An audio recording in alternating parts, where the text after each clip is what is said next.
Assalamualaikum warahmatullahi wabarakatuh. Bertemu lagi kita di mata pelajaran Pendidikan Agama Islam dan Budi Pekerti.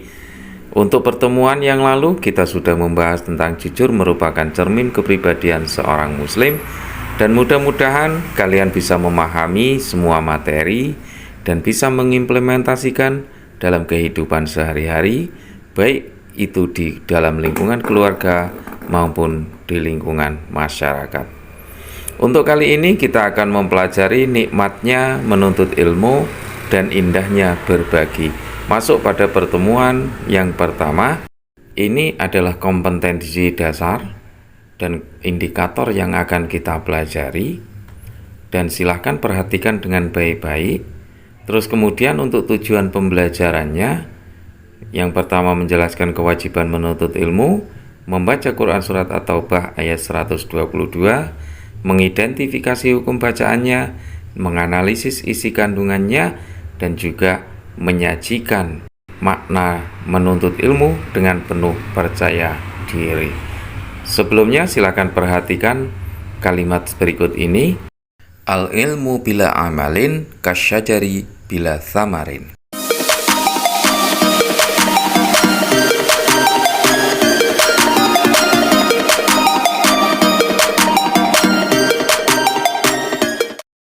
Itu tugas kalian pertama, menganalisis gambar. Menuntut ilmu adalah proses perubahan perilaku seseorang dari tidak tahu menjadi tahu, dari tidak bisa menjadi bisa. Karena hukum dari menuntut ilmu itu adalah wajib, baik itu bagi muslim laki-laki maupun bagi muslim perempuan. Dan kemudian menuntut ilmu itu diawali dari bawaian seorang ibu dan berakhir sampai ke liang lahat. Ada 6 syarat untuk mendapatkan ilmu, di mana ketika 6 ini kita jalankan semua, maka ilmu itu akan kita dapatkan dan tentunya akan menjadi berkah. Yang pertama, yakni dakain atau cerdas. Rasulullah SAW bersabda, Al-kayyisu man dana nafsahu wa amila lima ba'dal mauti wal ajizu man atba'a nafsahu hawaha wa tamanna 'ala Allah. Orang yang cerdas adalah orang yang bisa menahan nafsunya dan beramal untuk setelah kematian. Dan orang yang bodoh adalah orang yang mengikuti hawa nafsunya dan selalu berangan-angan kosong atas nama Allah. Syarat menuntut ilmu yang selanjutnya adalah khirsin atau semangat. Ada kata-kata man qara'al baba walaja ing fataha. Barang siapa yang mengetuk pintu secara terus-menerus, maka akan dibukakan. Di sini tentunya pintu yang dimaksudkan bukan pintu hati.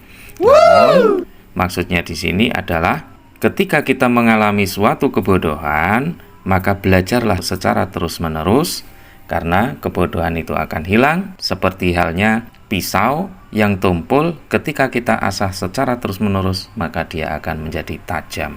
Dan akhirnya ketika kita belajar bersungguh-sungguh, maka akan meraih kesuksesan. Syarat menuntut ilmu yang ketiga adalah istibarin atau sabar. Bentuknya, sabar dalam menjalankan ketaatan, sabar dalam meninggalkan maksiat, dan sabar dalam menghadapi musibah. Untuk sabar dalam meninggalkan maksiat, ini karena takut kepada Allah, karena malu kepada Allah, dan karena cinta kepada Allah.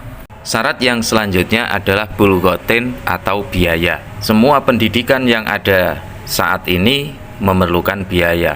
Semakin tinggi jenjang pendidikan, maka akan semakin besar pula biayanya.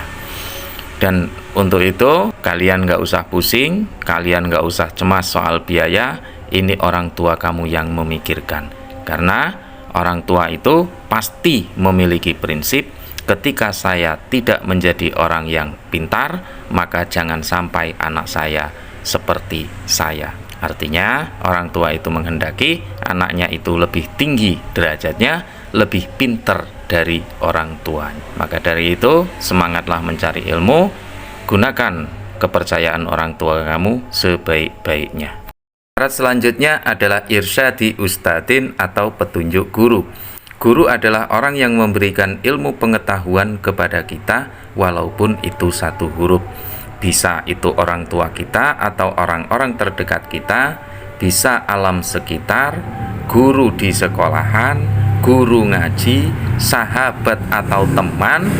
Yang penting siapapun yang sudah memberikan ilmunya kepada kita, walaupun itu satu huruf, maka dia wajib untuk dimuliakan. Karena salah satu keberkahan ilmu yang kita miliki dengan cara memuliakan guru atau memuliakan orang yang telah memberikan ilmunya kepada kita. Syarat terakhir adalah tulis zamani atau lamanya waktu. Sudah dibahas di atas tadi bahwasanya menuntut ilmu itu dari buayan seorang ibu sampai ke liang lahat. Ini adalah urutan-urutannya. Ilmu kita pelajari tidak akan selesai sebelum jasad kita masuk ke liang lahat. Silahkan perhatikan bacaan Quran Surat At-Taubah ayat 122 berikut ini. A'udzu billahi minasyaitonir rajim. Wa ma kanal mu'minuna liyanfiru kaffah falaula nafara min kulli firqatin minhum ta'ifah ta'ifatul liyatafaqahu fid-dini waliyunziru qaumahum idza raja'u ilaihim la'allahum yahdharun. Ini adalah terjemahan dari Quran Surat At-Taubah ayat 122. Silahkan difahami dan nanti akan dipakai untuk menganalisis isi kandungannya. Untuk hukum bacaannya, di sini sudah beberapa lafadz yang saya tuliskan. Nah, untuk selanjutnya, silahkan identifikasi hukum bacaan yang tidak tertera pada kolom tersebut, salin di buku kerja kelompok kalian, dan kemudian nanti untuk bahan presentasi. Berikut ini adalah isi kandungan Quran Surat At-Taubah ayat 122. Silahkan dikembangkan lagi karena ini hanyalah ringkasan. Kalian browsing, cari, baik itu dari buku maupun dari internet, apa isi kandungan dari Quran Surat At-Taubah ayat 122 tersebut. Berikut ini adalah bahan diskusi untuk masing-masing kelompok. 1. Bahan diskusi. Ini adalah modal kalian untuk melakukan presentasi nanti setelah materi ini selesai. Untuk lebih jelasnya, silahkan kalian lihat di deskripsi. Silahkan klik linknya untuk mendapatkan PDF dan diunduh. Nah, di situ beberapa permasalahan yang kalian selesaikan dalam bahan diskusi. Dari beberapa penjelasan materi tersebut di atas, bisa kita tarik kesimpulan bahwasanya menuntut ilmu itu hukumnya wajib. Menuntut ilmu itu adalah proses perubahan perilaku seseorang dari tidak tahu menjadi tahu dan dari tidak bisa menjadi bisa. Syarat menuntut ilmu itu ada 6: cerdas, semangat, sabar, biaya, petunjuk guru, dan lamanya waktu. Yang terakhir, menuntut ilmu itu dimulai dari buayan seorang ibu dan sampai liang lahat.